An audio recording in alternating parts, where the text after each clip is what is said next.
우리 성도님들께서는 자녀나 또 손주들을 돌보신 연령대로 봤을 때 돌보신 경험들이 있으신 우리 교우님들이 오늘 예배 같이 드리고 있는 것 같고요. 또 특히 이제 그런 경험이 없더라도 조카나 또 주변의 아기들을 돌보신 경험이 있는 우리 성도님들께서는 이 자장가를 한두 번쯤은 불러보셨을 것 같아요. 쇼팽이라는 음악가는 1843년에 성악가 친구인 폴린 비아르도라는 여성 성악가가 순회 공연을 떠나면서 자신의 딸 돌이 막 진한 자신의 딸 루이즈를 맡기게 되었습니다. 이 쇼팽은 그때 상드라는 연인과 동거를 하고 있었는데 아마도 이 두 분이 같이 이 루이즈를 돌보았던 것 같습니다. 쇼팽은 아이를 그다지 좋아하지를 않아서 이 아이에게 특별한 돌봄을 할 수 있을까라는 생각을 하였는데 그러나 쇼팽은 이 아이를 보자마자 그만 푹 빠지고 말아버렸습니다. 그래서 이 루이즈를 돌보는 기간 동안에 그 작곡도 하지 않고 음악 활동도 하지 않고 이 아이를 하루 종일 안고 얼르고 그렇게 달랬다고 합니다.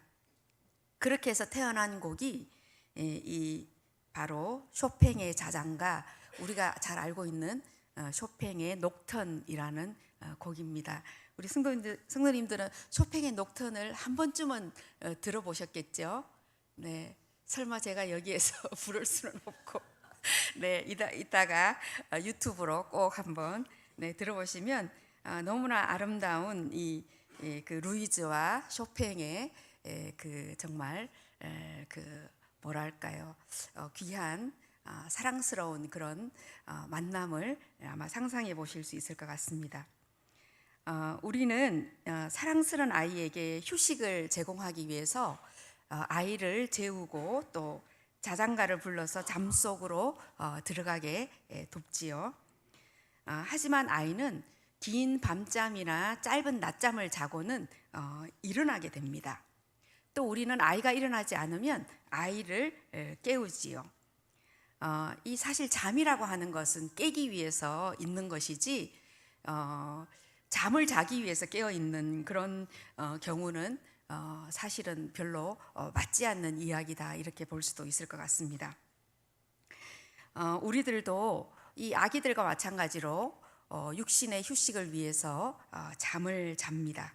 그러나 영락 없이 우리는 또 아침이 되면 깨어나게 되죠.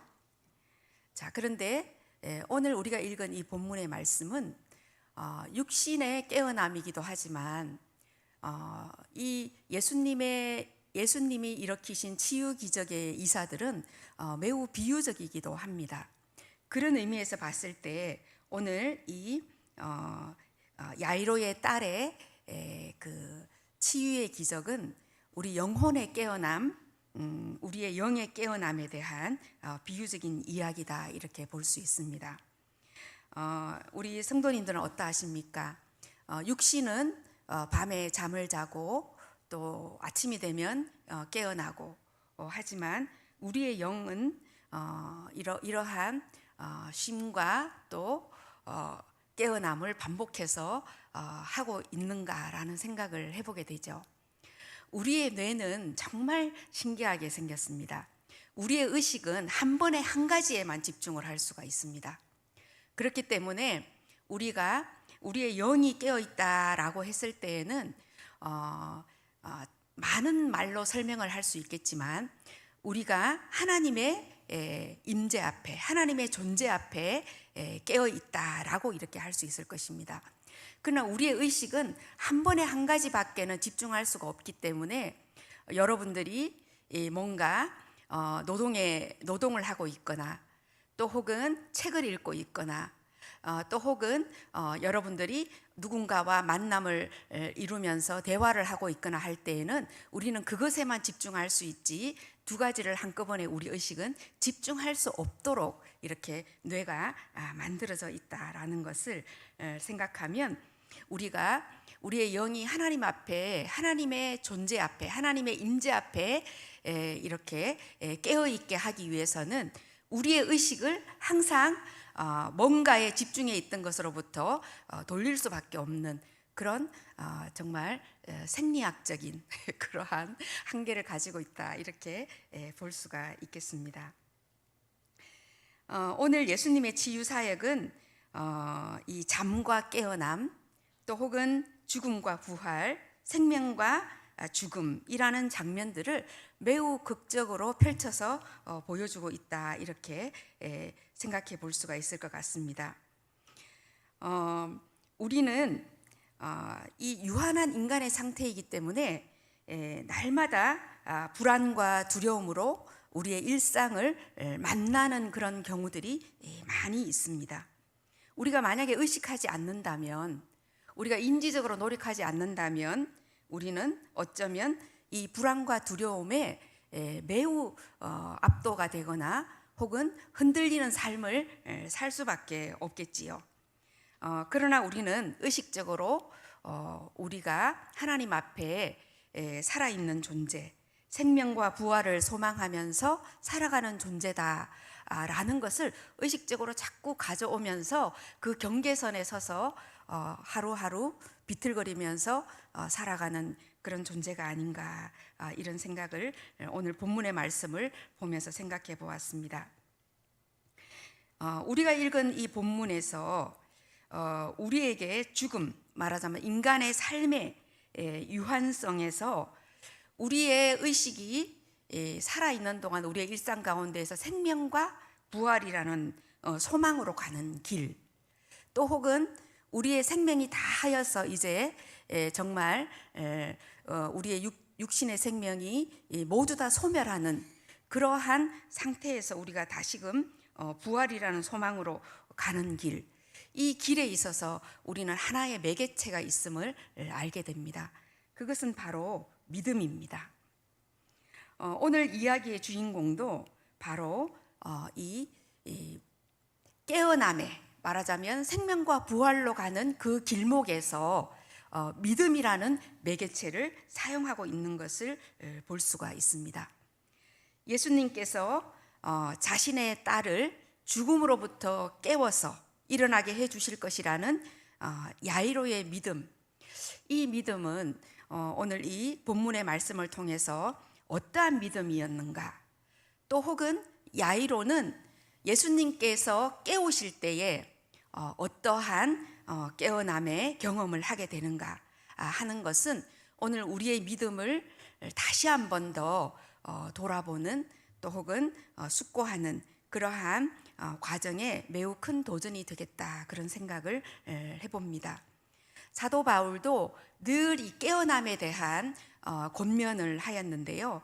에베소서 5장 14절에 보면 잠자는 자여 깨어서 죽은 자들 가운데서 일어나라, 그리스도께서 너를 비추이시리라 하는 그런 권면의 말씀을 하고 있습니다. 깨어나서 부활의 소망을 실현하는 삶, 또 이 삶으로 가기 위해서 주님께서는 이 이야기를 통해 어떤 믿음을 우리에게 원하시는가 같이 묵상해 보시기를 바랍니다.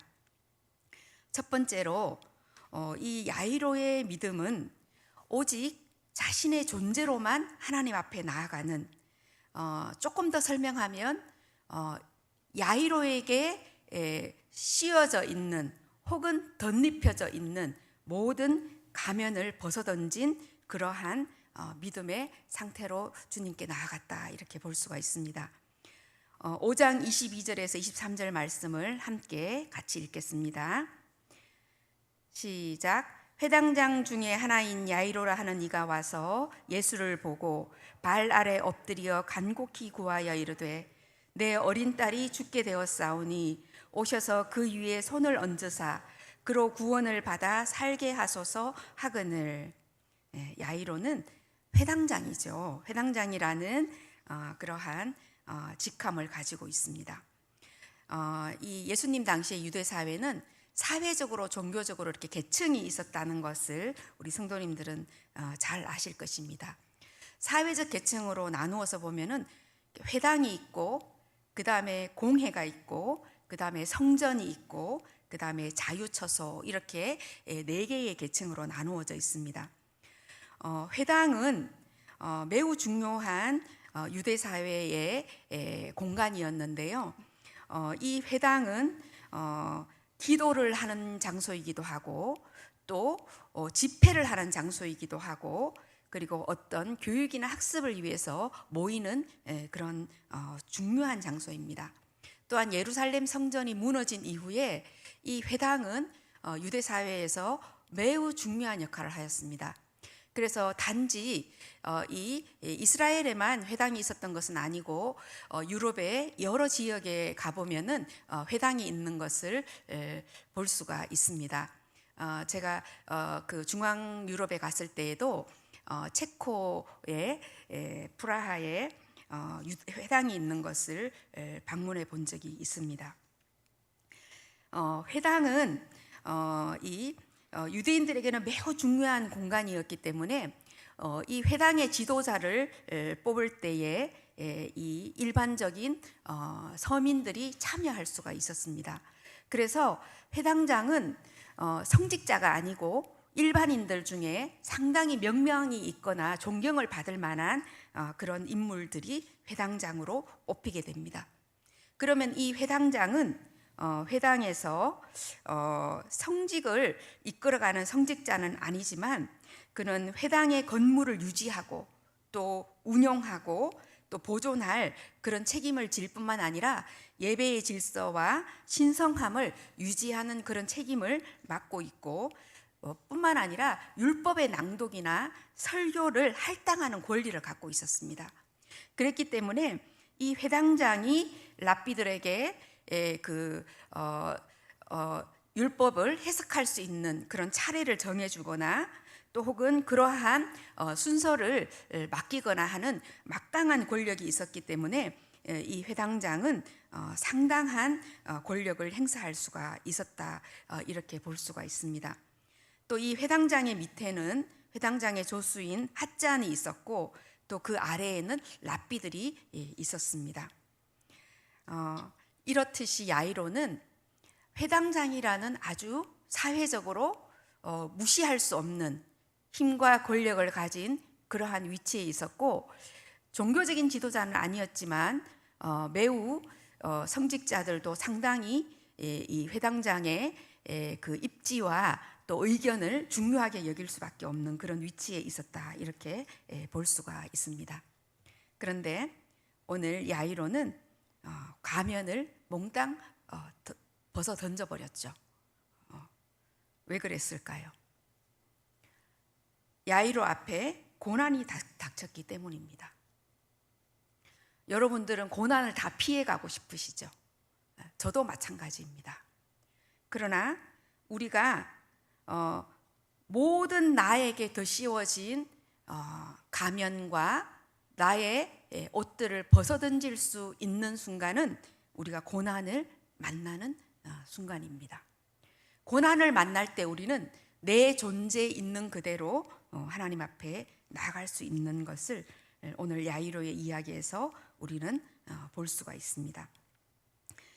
우리 오늘 예배드리는 성도님들도 사회에서, 가정에서, 교회에서 존경받고 또 혹은 명예를 얻고 계시지요.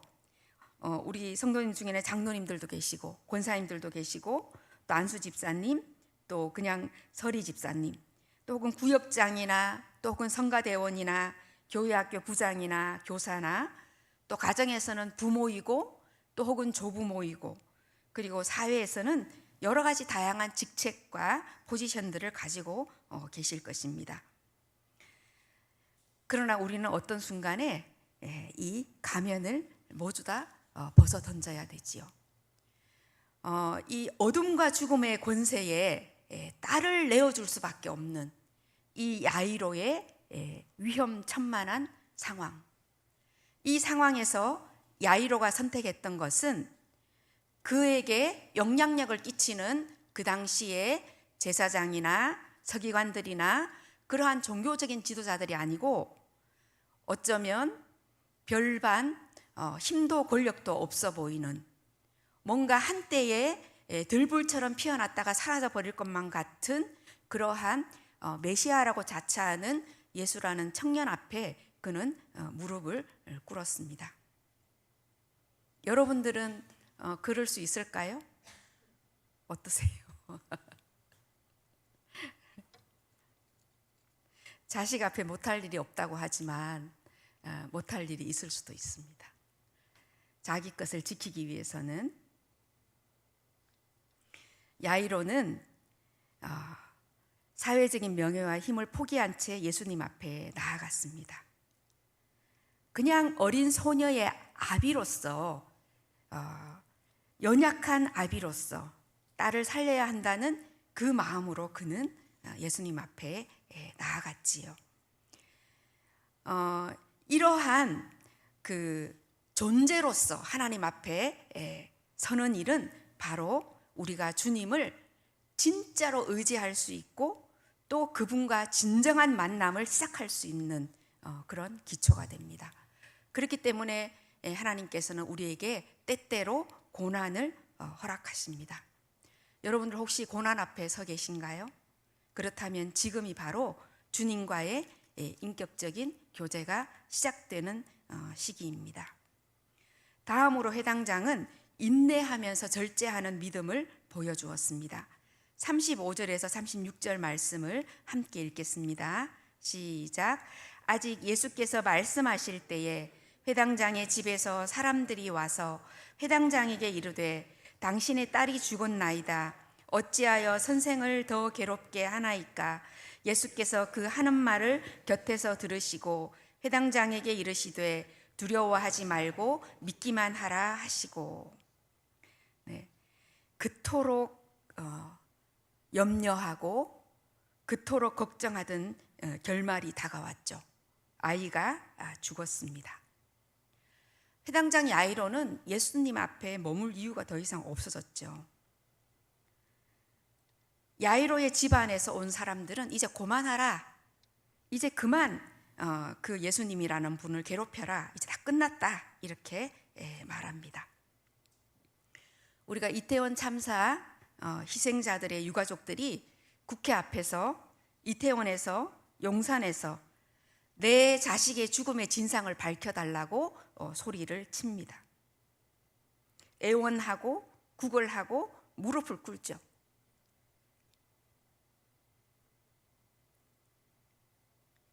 그들은 자식들이 죽은 게 끝이 아니라고 생각합니다.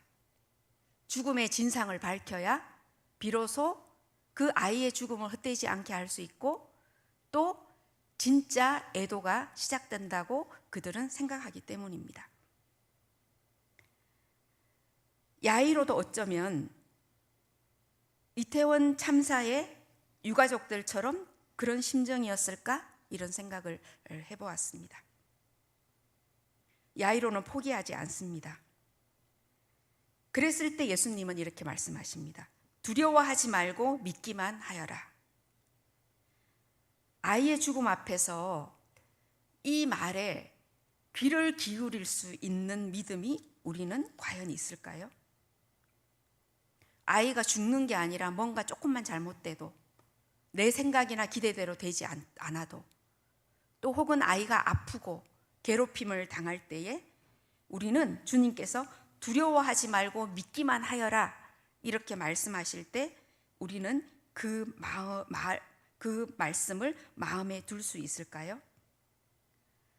야이로는 인내함으로 그 말씀에 순종했습니다.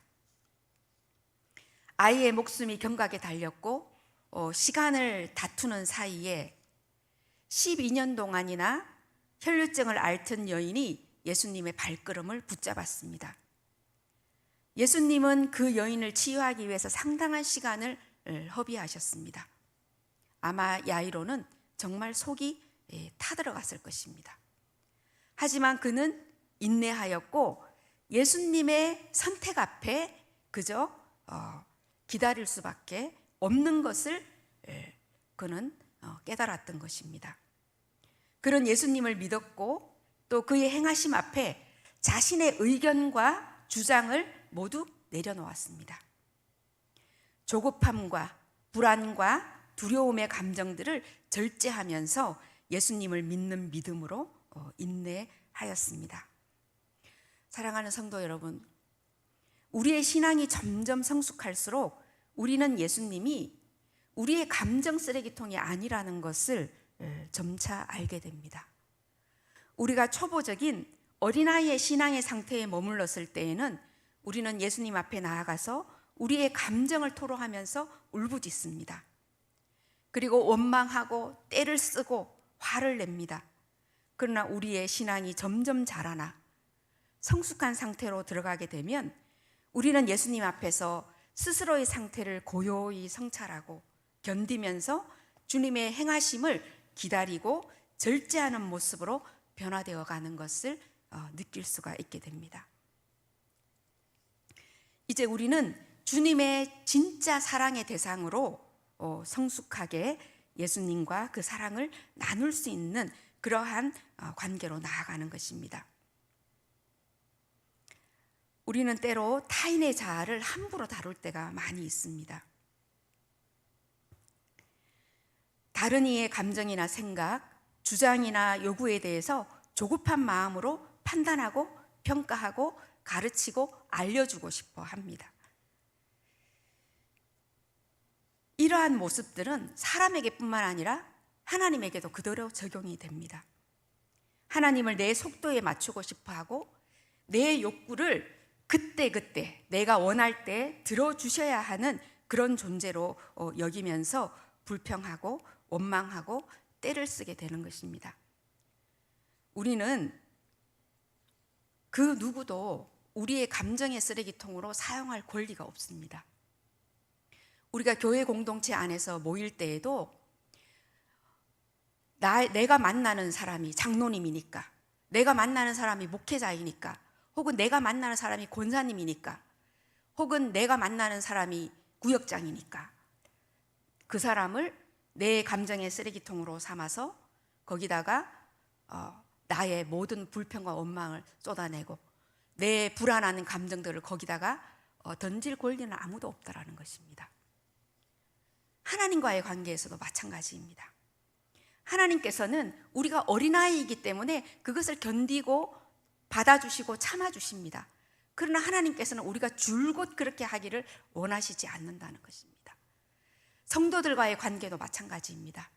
우리 각자가 하나님 앞에 서서 내가 하나님 앞에 고요히 그 하나님의 임재하심과 그 하나님의 뜻에 대해서 성찰하고 기다리고 인내하고 절제하는 그러한 신앙의 상태로 나아가야 함을 우리는 깨달아야 하겠습니다. 여러분들의 믿음이 야이로와 같이 인내와 기다림, 나의 모든 욕구와 감정과 주장을 사람들 앞에서나 주님 앞에서 절제하는 그런 행위로 드러나는 그런 믿음이 되시기를 간절히 바랍니다.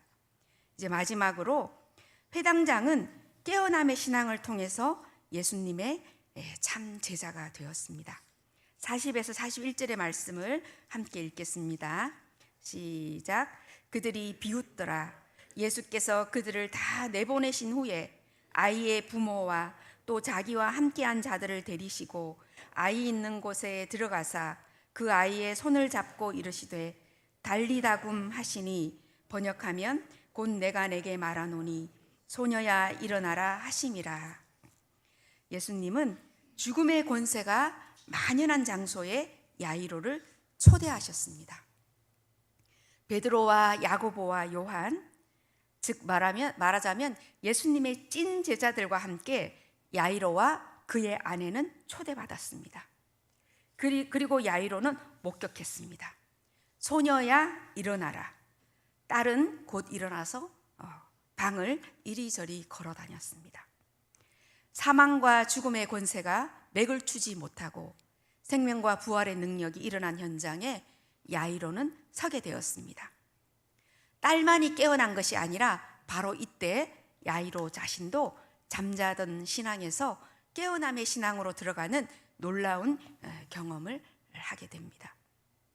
예수님이 계시는 곳은 생명과 부활의 역동이 일어나는 곳입니다. 죽음의 권세가 지배하여 일어나는 모든 고난과 또 슬픔과 근심과 걱정이 극복되고 생명과 자유와 기쁨이 충만한 그러한 장소로 변화하게 됩니다. 사랑하는 성도 여러분, 오늘 야이로가 경험한 이야기는 바로 우리들의 이야기입니다. 성경의 이야기는 모두 다 나의 삶에서 함께 일어나는 경험되어지는 그러한 이야기입니다. 우리의 삶은 때때로 기가 막힐 웅덩이에 빠진 것 같은 그런 고통스러움으로 다가옵니다. 그러나 성도 여러분, 안심하십시오. 우리의 고난은 우리를 주님 앞으로 인도합니다. 주님은 이 고난을 통해서 우리에게 말씀하십니다. 아이야, 일어나라. 많은 사람들이 예수님을 따라갑니다. 하지만 예수님의 참 제자가 되는 길은 매 순간 하나님의 임재 앞에 깨어있는 신앙입니다.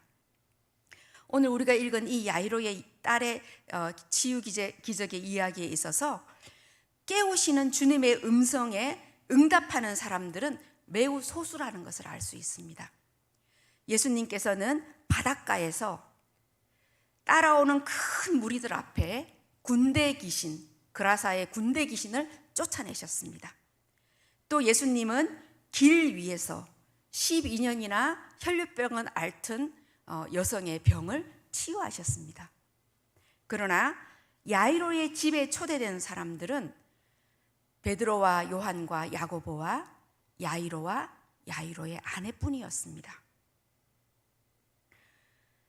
예수님의 능력을 많은 사람들이 목격했지만 예수님의 진정한 존재의 이유, 예수님이 우리 가운데 메시아로서 오신 그 구원의 놀라운 부활과 생명이 일어나는 현장에서 그 능력을 목격한 사람들은 매우 소수라는 것입니다.